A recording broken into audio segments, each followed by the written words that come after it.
दोस्तों आज हम लोग शुरू करने वाले हैं उत्तक विज्ञान। उत्तक विज्ञान से संबंधित क्वेश्चन है इसमें, जो कि बहुत ही इम्पोर्टेंट क्वेश्चन है और ये सभी एग्जाम के लिए जो है आवश्यक है, मतलब बहुत ही ज़्यादा हेल्पफुल होगा। चलिए शुरू करते हैं। कोशिकाओं का ऐसा समूह जो रूप, कार्य और उत्पत्ति में समान होता है उसे क्या कहते हैं? तो उसे उत्तक कहते हैं। एक बात और है दोस्तों कि आगे जैसे हम लोग कोशिका का किए थे, कोशिका विज्ञान यानी कि कोशिका के अध्ययन को कोशिका विज्ञान करते हैं, इंग्लिश में उसको साइटोलॉजी कहते हैं। ऐसे ही उत्तक के अध्ययन को उत्तक विज्ञान या हिस्टोलॉजी कहते हैं। नेक्स्ट 2 नंबर, निम्नलिखित कथनों पर विचार कीजिए। समान उत्पत्ति तथा समान कार्य को संपादित करने वाली कोशिकाओं के समूह को उत्तक कहते हैं। तो सही है दोस्तों। नेक्स्ट, उत्तक एक कोशिकीय तथा बहुकोशिकीय दोनों जीवों में पाया जाता है। नहीं दोस्तों, उत्तक जो है सिर्फ बहुकोशिकीय जीवों में पाया जाता है, एक कोशिकीय जीवों में पाया नहीं जाता है। नेक्स्ट, पादप तथा जंतु दोनों में ही उत्तक पाए जाते हैं। ये सही है दोस्तों। तो इसका आंसर हो जाएगा 1 और 3, 1 और 3 हो जाएगा। नेक्स्ट,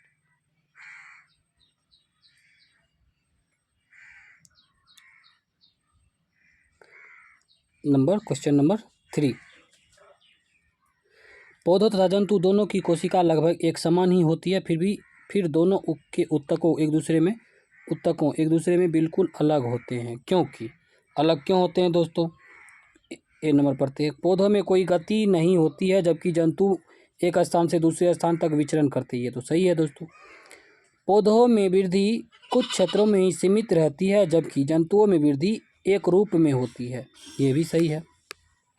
नेक्स्ट, जंतु तथा पौधों के अंग तंत्र की बनावट पूर्णतः एक दूसरे से भिन्न होता है। ये भी सही है। तो इसका आंसर हो जाएगा उपरोक्त में से सभी। नेक्स्ट,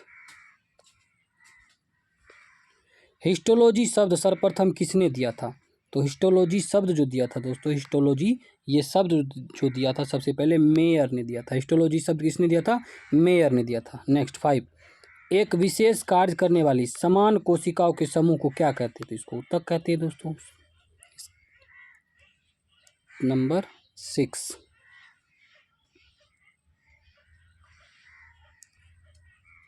निम्नलिखित कथनों पर विचार कीजिए।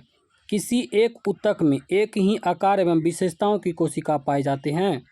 सही है दोस्तों ये, क्योंकि एक उत्तक में एक ही विशेषता वाले कोशिकाओं का समूह जो होता है वो पाया जाता है। कुछ उत्तकों में विभिन्न आकार एवं बनावट की कोशिकाएं होती हैं।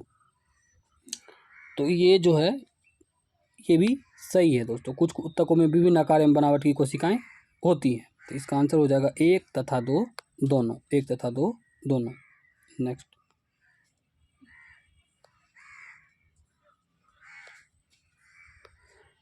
7 नंबर क्वेश्चन, पादपों में विभोज्योतकी मेरिस्टेमेटिक उत्तकों के बारे में निम्नलिखित में कौन सा कथन सही है? ये मृत उत्तक और काष्ठ में परिवर्तित होते हैं। ये अपनी मोटी हो चुकी भित्तियों के कारण ये पादप को नम्यता, लचीलापन प्रदान करते हैं। ये केवल किसी वृक्ष की छाल में होते हैं। इन उत्तकों की कोशिकाओं के विभाजन के कारण पादपों में वृद्धि होती है। ये सही है दोस्तों, क्योंकि विभज्योतकी के कारण ही विभाजन होता है उसमें और पादपों में वृद्धि होती है। नेक्स्ट 8 नंबर, निम्नलिखित में कौन सा एक पादप के विभज्योतकी उत्तक के संदर्भ में सही नहीं है? यह जीवित कोशिकाओं का बना होता है, इसमें विभाजन की क्षमता होती है। इस उत्तकों की, ये तो सही है दोस्तों, ये विभज्योतकी जो है जीवित कोशिका का बना उत्तक होता है जिसमें विभाजन होती है। नेक्स्ट, इस उत्तक के कोशिकाओं की राजधानियाँ बहुत बड़ी बड़ी होती हैं। नहीं दोस्तों, ये गलत है, ऐसा नहीं होता। इसके कोशिका का केंद्रक बड़े बड़े होते हैं। ये सही है।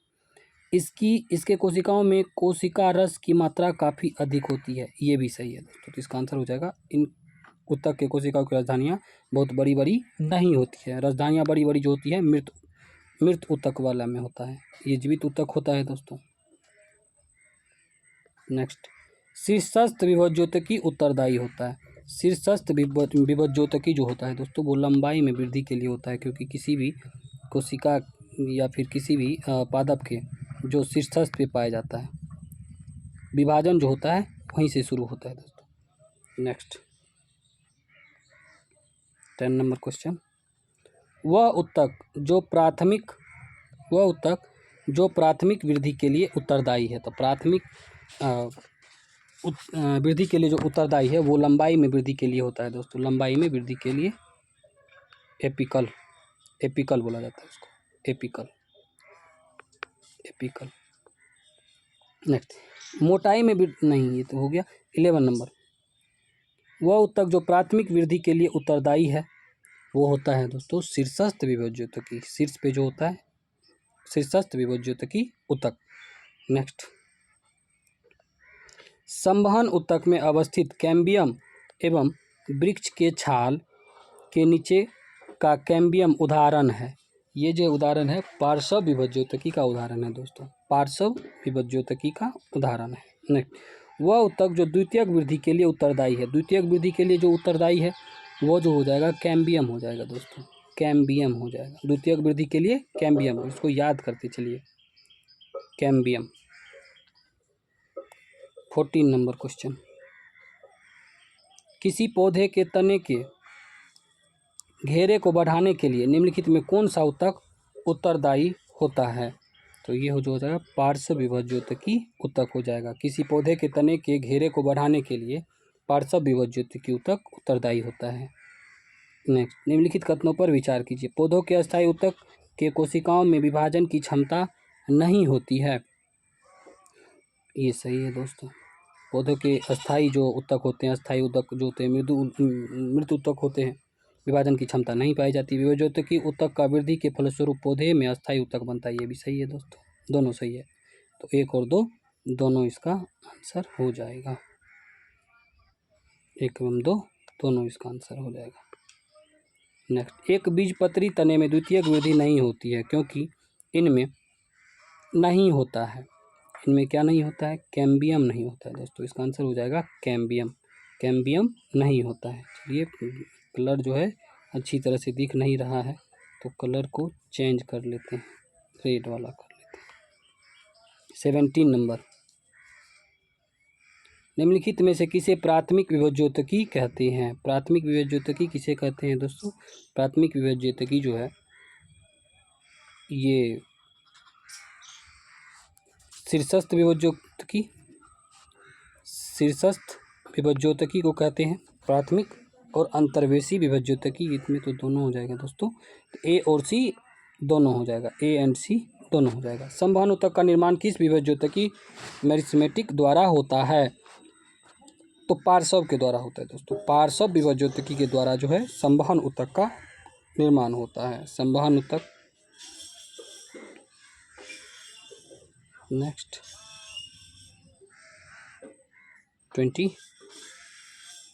19 मृदु ऊतक। मृदु ऊतक किस प्रकार के ऊतक हैं। तो मृदु ऊतक जो है सरल ऊतक है दोस्तों, मृदु ऊतक जो है सरल ऊतक का उदाहरण है। नेक्स्ट, निम्नलिखित में किस ऊतक में जीवित कोशिका पाई जाती है। तो जीवित कोशिका जो पाई जाती है वो पाई जाती है मृदु ऊतक में, और स्थूल कोण ऊतक, यानी ए एंड बी दोनों हो जाएगा इसका आंसर। नेक्स्ट, मृदु ऊतक का मुख्य कार्य क्या है। तो मुख्य कार्य क्या है दोस्तों मृदु ऊतक का। तो भोज्य पदार्थ का संग्रह करना इसका जो है मुख्य कार्य है। मृदु ऊतक का मुख्य कार्य है भोज्य पदार्थ का संग्रह करना। वायु ऊतक नंबर 22, वायु ऊतक किन पौधों में पाया जाता है। तो वायु ऊतक जो है वो पाया जाता है दोस्तों हाइड्रोफाइट, जो जलीय पौधे होते हैं उसमें पाया जाता है वायु ऊतक, जिसको कि एरेनकाइमा कहा जाता है। 23, नेक्स्ट क्वेश्चन की तरफ चलते हैं। जलोद्भिद निम्नलिखित में से किसकी उपस्थिति के कारण जल में तैरते हैं। तो वायु ऊतक की उपस्थिति के कारण जल में वो तैरते हैं, जिसमें कि ऊतक होता है वो फूला होता है वायु के कारण, और इसके कारण ये डूबता नहीं है और वो जल में तैरता है आसानी से। नेक्स्ट, 24 क्वेश्चन के साथ साथ दोस्तों इसको याद करते चलना है। वह कौन सा ऊतक है जिसकी कोशिकाएं जीवित होती है, भित्ति सेल्यूलोज तथा पैक्टिन की बनी होती है, और कोनों पर अलिग्निनी स्थूलन मिलते हैं। तो ये इसका आंसर जो हो जाएगा कोलेनकाइमा हो जाएगा दोस्तों, कोलेनकाइमा। कोलेनकाइमा जो है ऐसी ऊतक है जिसकी कोशिकाएं जीवित होती है, भित्ति सेल्यूलोज तथा पैक्टिन की बनी होती है, और कोनों पर अलिग्निनी स्थूल मिलते हैं। नंबर 25, क्वेश्चन नंबर 25 पे चलते हैं। निम्नलिखित में कौन एक ऊतक केवल तरुण पौधे में पाया जाता है, बड़े बड़े वृक्षों में नहीं? तो तरुण केवल तरुण में पाया जाता है, ये स्थूलकोण ऊतक हो जाएगा। इसका आंसर हो जाएगा स्थूलकोण ऊतक। नेक्स्ट 26 शाकीय द्विबीजपत्री, एक मिनट दोस्तों, शाकीय द्विबीजपत्री पौधे जैसे सूरजमुखी, कद्दू का लचीलापन तथा दृढ़ता प्रदान करने वाला ऊतक है। ये जो इसका आंसर हो जाएगा दोस्तों 26 का हो जाएगा स्थूलकोण ऊतक। स्थूलकोण ऊतक जो कि द्विबीजपत्री पौधे जैसे सूरजमुखी, कद्दू, इसमें लचीलापन और दृढ़ता प्रदान करने वाला ऊतक है स्थूलकोण ऊतक। 27 पे चलते हैं। निम्नलिखित में कौन सा एक ऊतक जड़ में उपस्थित नहीं रहते हैं? तो जड़ में उपस्थित नहीं रहने वाले जो है दोस्तों ये है स्थूलकोण ऊतक, क्योंकि मृदु ऊतक, वायु ऊतक और दृढ़ ऊतक सब पाए जाते हैं, लेकिन स्थूलकोण ऊतक जो है जड़ में नहीं पाया जाता है। नेक्स्ट 28 निम्नलिखित में किस ऊतक के कोशिकाओं की भित्ति जो है लिग्निन के कारण मोटी हो जाती है? तो ये होगा दृढ़ ऊतक। दृढ़ ऊतक की जो कोशिकाओं की भित्ति होती है वो लिग्निन के कारण दोस्तों वो हो जाती है, मोटी हो जाती हैं। 29 नंबर पौधों के कुछ भाग मुड़ने पर बिना टूटे आसानी से मोड़े जा सकते हैं। कुछ भाग जैसे पत्ते और तने की इस नम्यता का कारण किसकी बहुतायत को माना जा सकता है? तो ये हो जाएगा इसका आंसर दोस्तों दृढ़ ऊतक। दृढ़ ऊतक के कारण ऐसा होता है। 30 रेशे उत्पन्न करने वाले पौधे जैसे पटुआ में किस ऊतक की प्रचुरता होती है? तो इसमें होता है दृढ़ ऊतक दोस्तों, दृढ़ ऊतक होता है। नेक्स्ट चलते हैं हम लोग 31 नंबर क्वेश्चन। फलों तथा बीजों का कठोर आवरण किस ऊतक के द्वारा तैयार होता है? तो फलों एवं बीजों का जो कठोर आवरण है ये दृढ़ ऊतक के द्वारा ही होता है दोस्तों, कठोर होता है दृढ़ ऊतक। सुबेरिन नामक कार्बनिक पदार्थ जमा रहता है। तो सुबेरिन नामक जो कार्बनिक पदार्थ जमा रहता है ये रहता है कॉर्क कोशिका में दोस्तों, कॉर्क कोशिका में। व्यापारिक कॉर्क किससे प्राप्त होता है? तो व्यापारिक कॉर्क जो है कॉर्क कैम्बियम से प्राप्त होता है दोस्तों, कॉर्क कैम्बियम से प्राप्त होता है। इसका आंसर हो जाएगा डी। व्यापारिक कॉर्क जो है कॉर्क कैम्बियम से प्राप्त होता है।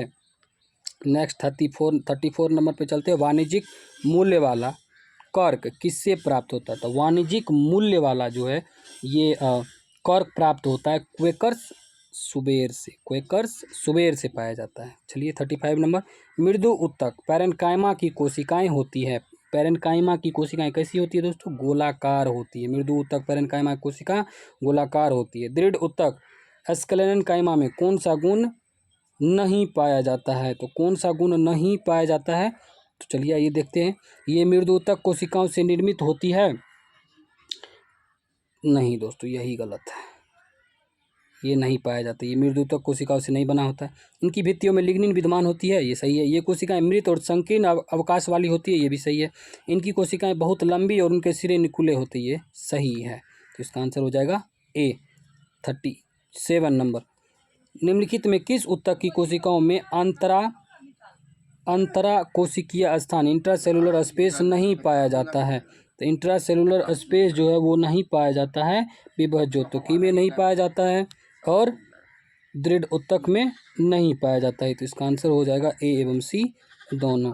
निम्नलिखित में किस ऊतक की कोशिकाओं में अंतरा कोशिकीय स्थान इंट्रासेलुलर स्पेस नहीं पाया जाता है? तो विभज्योतकी और दृढ़ ऊतक में अंतरा कोशिकीय स्थान नहीं पाया जाता है। 38 नंबर क्वेश्चन पे चलते हैं। कुछ पौधों से प्राप्त होने वाला कॉर्क में कौन सी विशेषताएं नहीं होती हैं?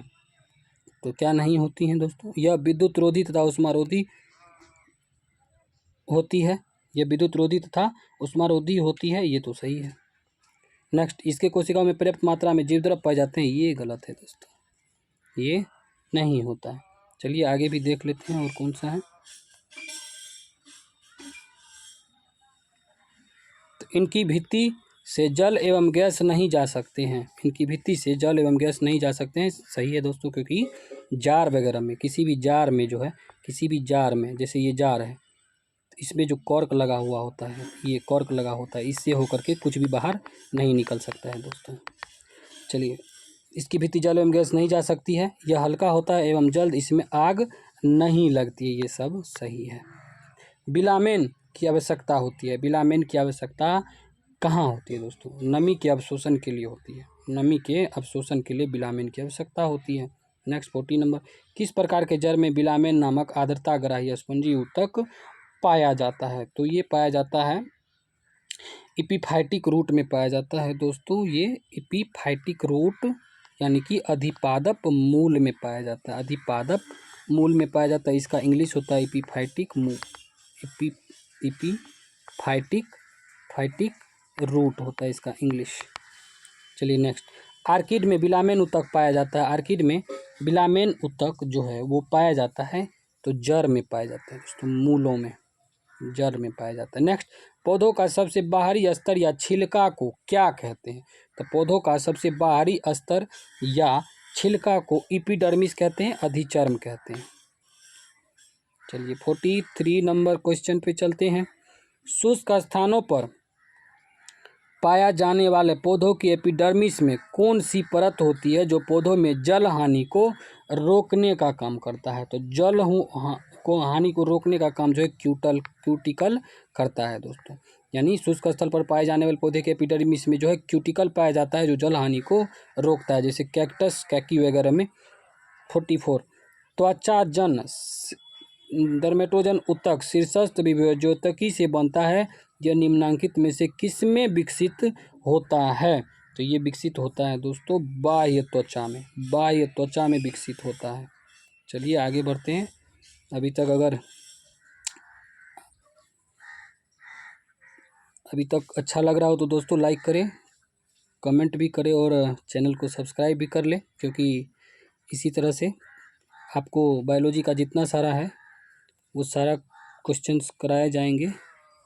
त्वचाजन शीर्षस्थ विभज्योतकी से बनता है, यह निम्नलिखित में से किस में विकसित होता है? तो इसका तो आंसर हो जाएगा बाह्य त्वचा। निम्नलिखित में से कौन सा ऊतक तंत्र पौधों के संपूर्ण मध्य भाग का निर्माण करते हैं? तो मध्य भाग का निर्माण करने का काम जो करता है वो करता है GFTS ग्राउंड और फंडामेंटल टिश्यू सिस्टम, GTS जिसको बोलते हैं, ग्राउंड और फंडामेंटल टिश्यू सिस्टम, यही जो है पौधों के संपूर्ण मध्य भाग का निर्माण करते हैं दोस्तों। नेक्स्ट, रंध्र तथा मूल रोम पाए जाते हैं, रंध्र और मूल रोम जो है कहाँ पाए जाएंगे? तो बाह्य त्वचा में पाए जाते हैं, रंध्र तथा मूल रोम बाह्य त्वचा में पाए जाते हैं। 47 नंबर, पौधों के बाह्य त्वचा के ठीक नीचे की परत को क्या कहते हैं? तो 47 नंबर का क्वेश्चन है, पौधे की त्वचा के ठीक नीचे की परत को क्या कहते हैं? तो इसको जो कहते हैं दोस्तों कॉर्टेक्स कहते हैं, कॉर्टेक्स। इसका आंसर जो होता है कॉर्टेक्स होता है दोस्तों, कॉर्टेक्स, कॉर्टेक्स बोलते हैं इसको, कॉर्टेक्स। नेक्स्ट, पौधे की अंतस्त्वचा एपिडर्मिस और संवहन बंडल के बीच पाए जाने वाली परत को क्या कहते हैं? तो उसको कहते हैं दोस्तों परिभम, यानी पेरिसाइकल कहते हैं, परिभम, पेरिसाइकल। 49 क्वेश्चन पे चलते हैं। 49, कैम्बियम के संबंध में कौन सा एक सही नहीं है? यह जाइलम तथा फ्लोएम के बीच में रहता है। हाँ सही है दोस्तों, ये जाइलम और फ्लोएम के बीच में रहता है। यह एक बीजपत्री तथा द्विबीजपत्री दोनों पौधे में, द्विबीजपत्री दोनों पौधे में पाया जाता है, ये गलत है दोस्तों। यह एक या कई परतों का बना होता है, ये सही है। इनकी कोशिकाएं पतली दीवार तथा आयताकार, दीवार वाली तथा आयताकार होती है, ये भी सही है। चलिए क्वेश्चन नंबर 50 के पे चलते हैं। निम्नलिखित में कौन सा परत या मूल ऊतक तंत्र ग्राउंड और फंडामेंटल टिश्यू सिस्टम के अंतर्गत शामिल नहीं है? तो इसका आंसर जो हो जाएगा दोस्तों कॉर्टेक्स, परिरंभ, मज्जा तथा पित्त किरणें होती है दोस्तों, पित्त किरणें, ये इसका आंसर हो जाएगा। 41, पौधों के भरण ऊतक के मुख्य कार्य क्या हैं? तो पौधों के भरण ऊतक के जो मुख्य कार्य हैं, भोज्य पदार्थ का निर्माण करना तथा उसका संग्रह करना, भोज्य पदार्थ का निर्माण करना और उसका संग्रह करना जो है ये इसका काम है दोस्तों। नेक्स्ट, निम्नलिखित में कौन अजैव पदार्थ का संचयन करता है? अजैव पदार्थ का संचयन इडियोप्लास्ट करता है दोस्तों, इडियोप्लास्ट करता है, इडियोप्लास्ट। नेक्स्ट चलते हैं 53 नंबर क्वेश्चन पे। वह संवहन बंडल जिसमें जाइलम के दोनों और फ्लोएम पाया जाता है को क्या कहते हैं? तो उसको कहते हैं बाइकोलेट्रल। क्या कहते हैं दोस्तों? बाइकोलेट्रल। वह संवहन बंडल जिसमें जाइलम के दोनों ओर फ्लोएम पाया जाता है उसको कहते हैं बाइकोलेट्रल, कहते हैं बाइकोलेट्रल। 54। और यह संवहन बंडल यानी रेडियल वेस्कुलर बंडल कहाँ पाए जाते हैं? तो ये पाए जाते हैं एक बीजपत्री पौधे के जड़ में पाए जाते हैं दोस्तों, एक बीजपत्री पौधे के जड़ में पाए जाते हैं। नेक्स्ट 55 नंबर क्वेश्चन पे चलते हैं। पौधे के स्टील यानी परत में शामिल होते हैं, पौधे के स्टेल परत में शामिल होते हैं। एक केवल परिरंभ। नेक्स्ट इसका जो बी नंबर है परिरंभ तथा संवहन मूल। सी नंबर परिवहन संवहन मूल तथा मज्जा, इनमें से सभी। तो इसका आंसर जो हो जाएगा दोस्तों हो जाएगा सी, परिरंभ संवहन पूल तथा मज्जा। अगर समझ में नहीं आ रहा होगा दोस्तों तो इसको बार बार देखेंगे तो याद हो जाएगा, क्योंकि ये क्वेश्चन सब जो है बहुत बार पूछा हुआ है, थोड़ा डीपली है लेकिन बहुत बार पूछा हुआ। एक वृक्ष की आयु का पता किसके द्वारा किया जाता है? तो इसके वार्षिक वलय की गिनती को करके जो है किसी भी वृक्ष का आयु का पता लगाया जाता है दोस्तों। ये जो यहाँ पे वलय पाया जाता है इसे करके, वलय जो होता है काट जैसे काटेंगे तो बीच में वलय जो पाया जाता है उसी को गिन करके, वार्षिक वलय गिन करके वृक्ष की आयु की पता लगाया जाता है। नेक्स्ट 57 वार्षिक वलय या वृद्धि वलय में शामिल होते हैं। क्या क्या होते हैं? केवल वसंत काष्ठ, केवल शरद काष्ठ नहीं, वसंत काष्ठ एवं शरद काष्ठ दोनों जो है मिल करके वार्षिक वलय वृद्धि में शामिल होते हैं। इसीलिए दोनों को गिन करके जो है दोस्तों उसका जो है किसी वृक्ष की आयु का पता लगाया जाता है। 58 क्वेश्चन पे चलते हैं।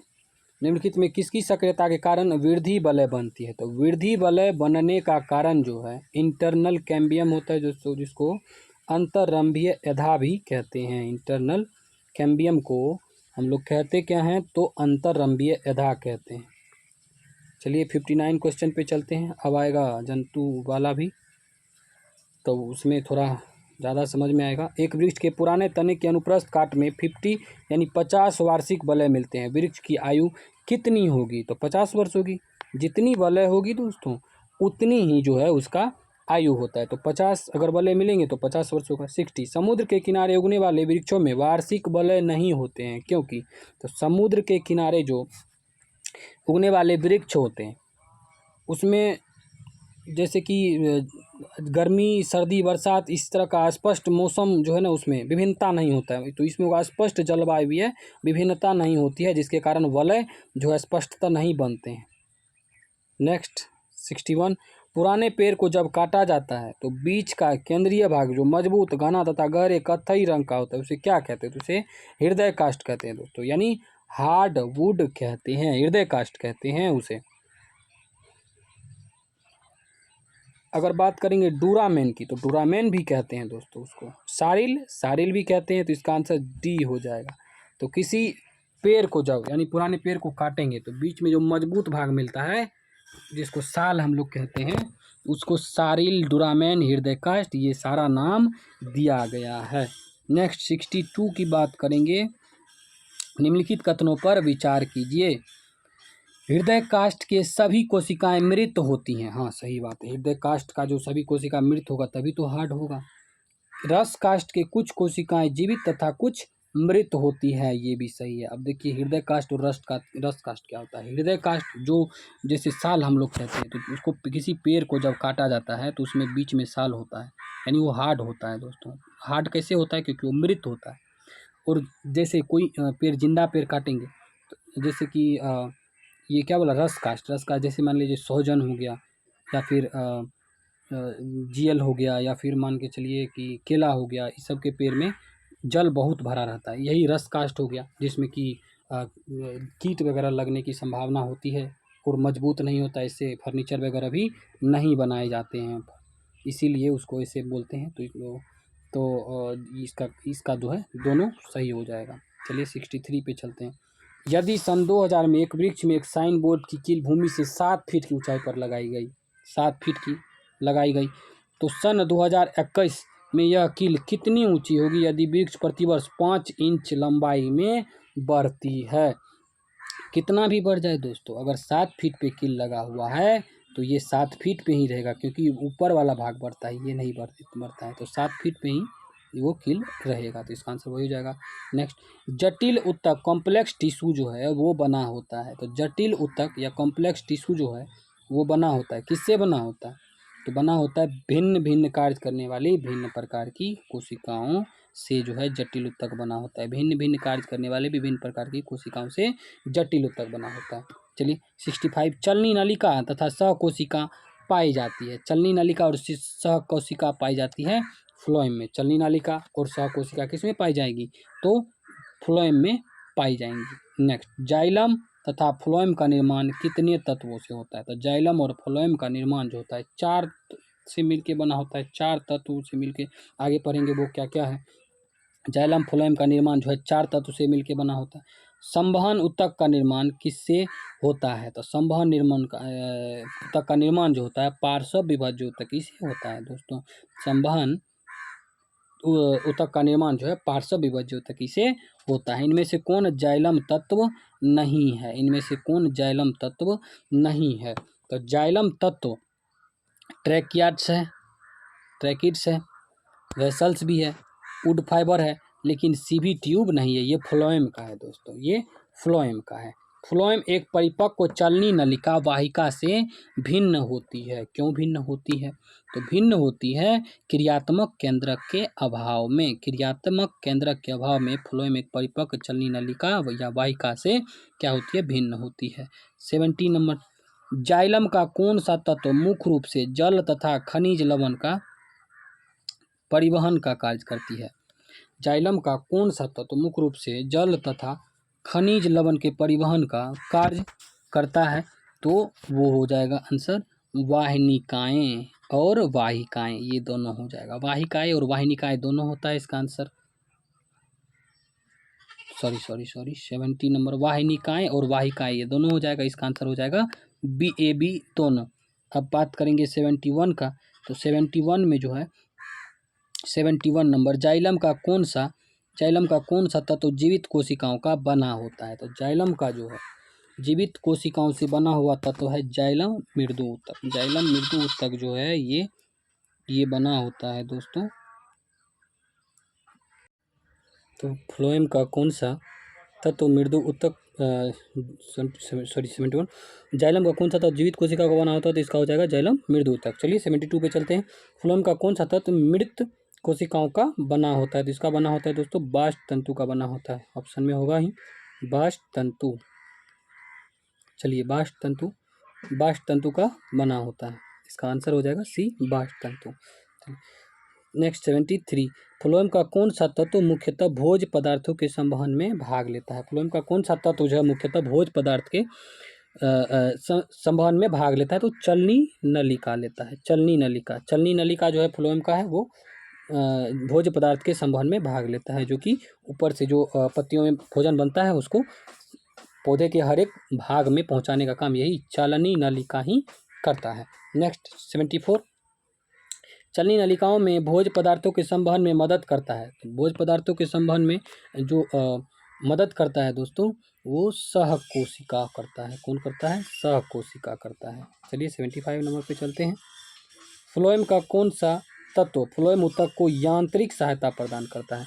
तो यांत्रिक सहायता जो है प्रदान करने की का जो काम करता है वो फ्लोएम तंतु करता है। फ्लोएम तंतु जो है फ्लोएम ऊतक को यांत्रिक जो सपोर्ट है वो प्रदान करने का काम फ्लोएम तंतु करता है। 76, फ्लोएम ऊतक में चलनी पट्टी पाई जाती है। तो चलनी पट्टी जो है ये पाई जाती है दो चलनी नलिका के बीच, जो है दो चलनी नलिका के बीच चलनी पट्टी पाई जाती है। 77 नंबर पे चलते हैं। पौधों में फ्लोएम मुख्यतः उत्तरदायी है। फ्लोएम किसके लिए उत्तरदायी है? तो फ्लोएम जो है आहार वहन के लिए उत्तरदायी है। आहार मतलब जो खाद्य पदार्थ बनता है उसका संवहन के लिए फ्लोएम उत्तरदायी है। और जाइलम की बात करें तो जाइलम जल को ऊपर की ओर ले जाता है और फ्लोएम ऊपर से नीचे ले करके आता है। तो नीचे ले करके क्या आएगा? आहार, यानी वही जो खाद्य पदार्थ बना वही। 78, पौधों में जाइलम मुख्यतः उत्तरदायी है।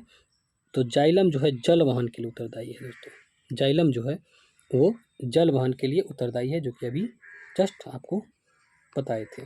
79 नंबर, 79, शाखाओं से पत्तियां किन कारणों से झड़ जाती है? तो शाखा से जो पत्तियां झड़ती है दोस्तों वो कॉर्क के बाहर जो है बिलगन परत बन जाता है।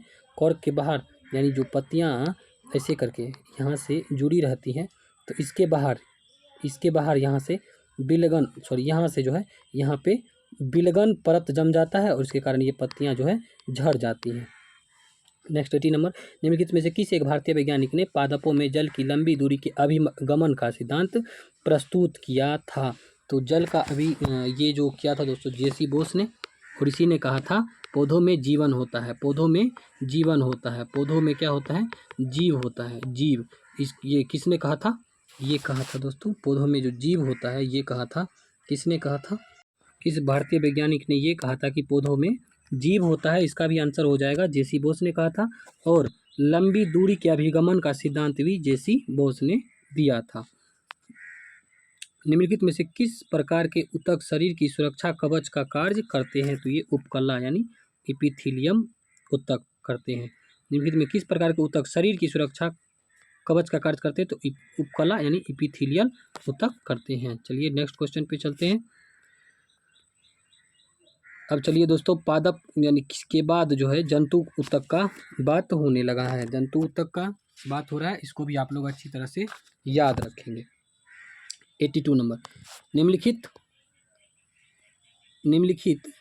एक नंबर सॉरी दोस्तों एक मिनट, निम्नलिखित में कौन सा ऊतक घाव भरने के में सहायक होता है? तो घाव भरने में जो सहायक होता है ये उपकला ऊतक होता है दोस्तों, उपकला ऊतक होता है घाव भरने में सहायक। निम्नलिखित में कौन सा ऊतक लार ग्रंथि यानी श्वेत ग्रंथि में पाया जाती है? तो श्वेत ग्रंथि में क्यूबाइडल पाया जाता है दोस्तों, क्यूबाइडल एपिथेलियम पाया जाता है, क्यूबाइडल एपिथेलियम जो है लार ग्रंथि में पाया जाता है। 84 नंबर, अंगों को विसरण, डिफ्यूजन, स्रावन यानी सेक्रेशन तथा अनवेंस अब्जॉर्प्शन में मदद करने वाला ऊतक कौन सा है? तो ये है दोस्तों एपिथेलियम ऊतक। कौन सा ऊतक है? एपिथेलियम ऊतक जो है डिफ्यूजन में, स्रवन में, विसरण, स्रवन, अवशोषण में मदद करता है एपिथेलियम ऊतक। त्वचा की बाहरी सतह निर्मित होती है, त्वचा की बाहरी सतह जो है वह स्तरित सल्की एपिथेलियम से निर्मित होता है दोस्तों। नेक्स्ट, निम्नलिखित में किस एपिथेलियम ऊतक कोशिकाओं में रसांकुर यानी माइक्रोविली तथा सीलिया पाए जाते हैं? तो माइक्रोविला और सीलिया जो है स्तंभाकार में पाए जाते हैं दोस्तों, स्तंभाकार में पाए जाते हैं रसांकुर। पक्षमल की बात करेंगे तो पक्षमल में सीलिया पाया जाता है, पक्षमल में सीलिया पाया जाता है।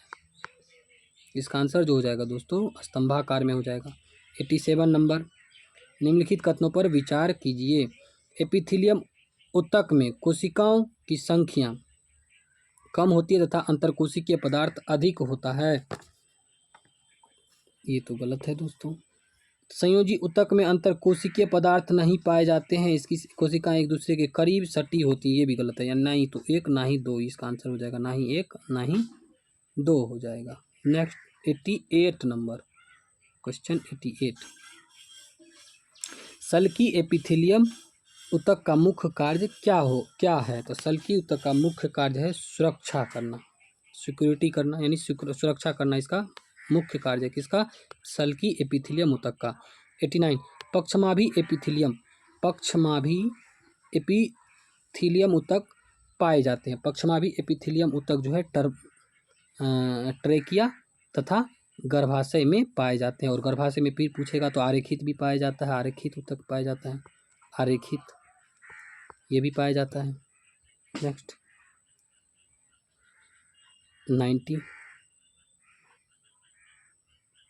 निम्नलिखित में कौन ऊतक त्वचा एवं मांसपेशियों अथवा दो मांसपेशियों को जोड़ने का कार्य करता है? तो दो मांसपेशियों का जोड़ने का जो कार्य करता है त्वचा, फिर से देखिए दोस्तों, निम्नलिखित में कौन ऊतक त्वचा एवं मांसपेशियों अथवा दो मांसपेशियों को जोड़ने का कार्य जो करता है वो एरियोलर करता है। कौन सा करता है? एरियोलर। नेक्स्ट, मोटापा निम्न में से किसकी अधिकता के कारण होता है? तो वसा ऊतक के कारण होता है, फैट टिश्यू के कारण होता है, फैट टिश्यू के कारण जो होता है वो मोटापा बढ़ता है। निम्नलिखित में कौन एक शरीर को गर्म रखने हेतु उत्तरदायी है? तो शरीर को गर्म कौन रखता है? फैट रखता है गर्म, यानी वसामय ऊतक। इसका आंसर जो हो जाएगा वसामय उत्तक हो जाएगा दोस्तों।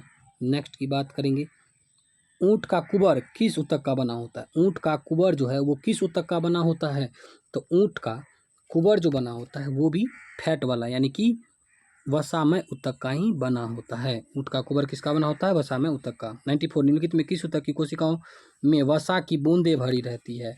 तो वसा की बूंदें जो भरी रहती है वसा संयोजी उत्तक जिसको बोलते हैं, एडिपोज टिश्यू में जो है ये भरा रहता है। एडिपोज टिश्यू में वसा की बूंदें भरी रहती है। नेक्स्ट, निम्नलिखित में उत्तक कौन है? उत्तक कौन है? अमाशय उत्तक है या फिर क्या है? तो अमाशय तो अंग है दोस्तों, अंग, यकृत भी, वृक्क भी। और बात करेंगे रुधिर की, तो रुधिर जो है ये उत्तक है। रुधिर क्या है? उत्तक है। नेक्स्ट 96, निम्नलिखित में कौन उत्तक का उदाहरण है? तो उत्तक जो है इसमें मस्तिष्क तो नहीं है, यकृत भी नहीं है, अमाशय भी नहीं है, लसिका जो है उत्तक है। अभी तक क्या क्या देखे? रुधिर देखे और लसिका, दोनों उत्तक है। इनके कौन संयोजी उत्तक है? तो संयोजी उत्तक जो है क्या क्या है? अस्थि, हाँ अस्थि भी संयोजी उत्तक है, उपास्थि ये भी है और लिंगामेंट ये भी है, यानी कि इनमें से सभी जो है संयोजी उत्तक है। निम्नलिखित में कौन एक शरीर को गर्म रखने हेतु उत्तरदायी है? तो वसामय उत्तक जो है शरीर को गर्म रखने हेतु उत्तरदायी है दोस्तों। फैटी टिश्यू यानी फैट टिश्यू जिसको बोलते हैं। 99 श्वेत व्हाइट फाइबर तथा पीला तंतु येलो फाइबर पाए जाते हैं। ये कहाँ पाए जाते हैं? तो एरियोलर उत्तक में पाए जाते हैं। कहाँ पाए जाते हैं? एरियोलर उत्तक में पाए जाते हैं। नेक्स्ट, कॉन्ड्रीन नामक पदार्थ कहाँ पाया जाता है? कॉन्ड्रीन नामक पदार्थ जो है उपास्थि में पाया जाता है, कार्टिलेज में पाया जाता है। उपास्थि का इंग्लिश क्या होता है? कार्टिलेज। कार्टिलेज यानी कॉन्ड्रीन नामक प्रोटीन जो है, ये कॉन्ड्रीन नामक प्रोटीन कहाँ पाया जाएगा? उपास्थि में पाया जाता है। टेंडन का निर्माण होता है। टेंडन का निर्माण जो है श्वेत तंतुमय उत्तक से होता है दोस्तों। टेंडन का निर्माण जो है श्वेत तंतुमय उत्तक से होता है। और टेंडन क्या करता है? तो मसल से बोन को जोड़ने का काम करता है टेंडन, यानी कि मांसपेशी को हड्डी से जोड़ने का काम करता है टेंडन। टेंडन क्या है? संयोजी उत्तक है। चलिए नेक्स्ट की ओर बात करते हैं। 102 नंबर, लिगामेंट का क्या कार्य होता है? तो लिगामेंट का कार्य होता है पीला तंतुमय उत्तक निर्माण जो है, लिगामेंट का निर्माण जो होता है किससे होता है? तो पीला तंतुमय उत्तक से होता है। पीला तंतुमय उत्तक से होता है। इसका आंसर हो जाएगा पीला तंतुमय उत्तक। टेंडन तथा लिगामेंट किस प्रकार के उत्तक? संयोजी उत्तक है दोस्तों। टेंडन तथा लिगामेंट जो है ये संयोजी उत्तक हैं। नेक्स्ट 104 नंबर कहता है, निम्नलिखित कथनों पर विचार कीजिए। टेंडन जो है मांसपेशी को अस्थि से अथवा दूसरी मांसपेशी से जोड़ता है। ये तो अभी बताए दोस्तों आप लोग को कि ये सही है, क्योंकि टेंडन जो है मांसपेशी से अस्थि को जोड़ता है अथवा दो मांसपेशी को जोड़ने का कार्य करता है। नेक्स्ट, लिगामेंट हड्डियों को हड्डियों से जोड़ने का काम करता है। सही बात है दोस्तों, हड्डी को यानी कि अस्थि को अस्थि से जोड़ने का काम कौन करता है? लिगामेंट करता है। इसका आंसर हो जाएगा 1 तथा 2 दोनों हो जाएगा, यानी ये दोनों सही है। नेक्स्ट, सेबेसियस ग्रंथि कहाँ पाई जाती है? सेबेसियस ग्रंथि जो है वो पाई जाएगी तो स्तनियों की त्वचा के डर्मिस में पाया जाता है। नेक्स्ट, लैक्राइमल ग्रंथि क्या स्रावित करती है? तो लैक्राइमल ग्रंथि से आंसू स्रावित होता है। लैक्रिमल ग्रंथि से आंसू स्रावित होता है। पूछेगा आंसू किससे स्रावित होता है? तो लैक्रिमल ग्रंथि से स्रावित होता है। 107 नंबर, किस उत्तक से तलवे, खुर तथा सिंग बने होते हैं? तलवे और खुर और सिंग बनने के लिए जो है क्या चाहिए दोस्तों? तो ये बनने के लिए काइटिन चाहिए। क्या चाहिए? काइटिन। काइटिन के बने होते हैं तलवे, खुर, सिंग, ये सब जो बने होते हैं काइटिन के बने होते हैं। ऑस्टियोब्लास्ट नामक कोशिका उपस्थित रहती है। ऑस्टियोब्लास्ट जो है ये पाया जाएगा अस्थि में यानी बोन में पाया जाएगा, हड्डी में पाया जाएगा। कॉन्ड्रियोब्लास्ट नामक कोशिका कहाँ पाई जाती है? ये देखिए दोस्तों, ऑस्टियोब्लास्ट नामक कोशिका उपस्थित रहती है अस्थि में। फिर कॉन्ड्रियोब्लास्ट, ये ऑस्टियोब्लास्ट है। अब कॉन्ड्रियोब्लास्ट नामक कहाँ पाई जाएगी? तो ये पाई जाएगी उपास्थि में, कार्टिलेज में पाई जाएगी, उपास्थि में पाई जाएगी। मास्ट कोशिकाएं पाई जाती हैं। मास्ट कोशिकाएं कहाँ पाई जाती हैं दोस्तों? मास्ट कोशिकाएं संयोजी उत्तक में पाई जाती हैं। मास्ट कोशिका कहाँ पाई जाती हैं? संयोजी उत्तक में पाई जाती है। मास्ट कोशिकाएं संयोजी ऊतक में। एरियोलर ऊतक में पाए जाने वाले निम्नलिखित कोशिकाओं में कौन रुधिर वाहिनियों को फैलाने के लिए प्रोटीन हिस्टामिन स्रावित करती है? तो इसका आंसर हो जाएगा मास्ट कोशिकाएं। मास्ट कोशिकाएं। नेक्स्ट 111 अब खत्म ही होने वाला है। अच्छी तरह से इसको 1 से 2 बार देखेंगे दोस्तों और याद कर लेंगे सबको। बहुत इंपॉर्टेंट क्वेश्चन है। नंबर 112 इसमें कौन प्लीहा, यकृत तथा अस्थिमज्जा में पाया जाता है? तो ये पाया जाता है जालवत संयोजी ऊतक। क्या पाया जाएगा? जालवत संयोजी ऊतक। 113 मनुष्य की त्वचा सबसे मोटी होती है। मनुष्य की त्वचा सबसे मोटी कहाँ होगी? तलवे पर होगी। कहाँ होती है? तलवे पर होती है। 114 मनुष्य की त्वचा सबसे पतली होती है। तो सबसे पतली कहाँ होती है? आँखों के पलकों पे। आँखों के पलकों पे। सबसे मोटी कहाँ होगी? तो तलवों पे, और सबसे पतली आँखों के पलकों पे होती है। 115 नंबर वृद्धावस्था में त्वचा झुर्रियाँ पड़ जाती है, इसका कारण क्या है? तो चर्म में वसा ऊतक जो है वो कमी हो जाती है। फैटी टिश्यू जो है वो उसकी कमी हो जाने के कारण त्वचा पे झुर्रियाँ पड़ जाती है दोस्तों। चलिए 116 नंबर पे नाभि रज्जु। नाभि रज्जु कहाँ है? नाभि रज्जु क्या है? नाभि रज्जु जो है भ्रूणीय संयोजी ऊतक है। क्या है? भ्रूणीय संयोजी ऊतक है। भ्रूणीय संयोजी ऊतक है। इसका आंसर जो हो जाएगा भ्रूणीय संयोजी ऊतक। हैबर्नियस तंत्र, हैबर्सियन तंत्र पाया जाता है। हैबर्सियन तंत्र जो है ये कहाँ पाया जाता है? तो ये पाया जाता है स्तनियों के अस्थि में। स्तनियों के अस्थि में पाया जाता है हैबर्सियन तंत्र। नेक्स्ट हिस्टामिन एक प्रकार का प्रोटीन है जो भाग लेता है। तो हिस्टामिन एक प्रकार का प्रोटीन है जो भाग लेता है एलर्जी की क्रियाओं में। एलर्जी प्रतिक्रियाओं में जो है हिस्टामिन भाग लेने का कार्य करता है। कोलेजन फाइबर शरीर में पाए जाने वाले कुल प्रोटीन का कितना भाग होता है? तो ये 1/3 भाग होता है। कोलेजन फाइबर शरीर में पाए जाने वाले कुल प्रोटीन का 1/3 भाग होता है दोस्तों। नेक्स्ट बात करते हैं 120 नंबर संयोजी ऊतक का अधिकांश प्रोटीन है। तो संयोजी ऊतक का अधिकांश प्रोटीन जो है वो कोलेजन है। क्या है? वो कोलेजन है। नेक्स्ट बाह्य कर्म में पाए जाने वाले अंतः कंकाल जो है वो क्या है? उपास्थि है। क्या है? उपास्थि है। बाह्य कर्म में पाए जाने वाले अंतः कंकाल क्या है? तो उपास्थि है। उपास्थि है।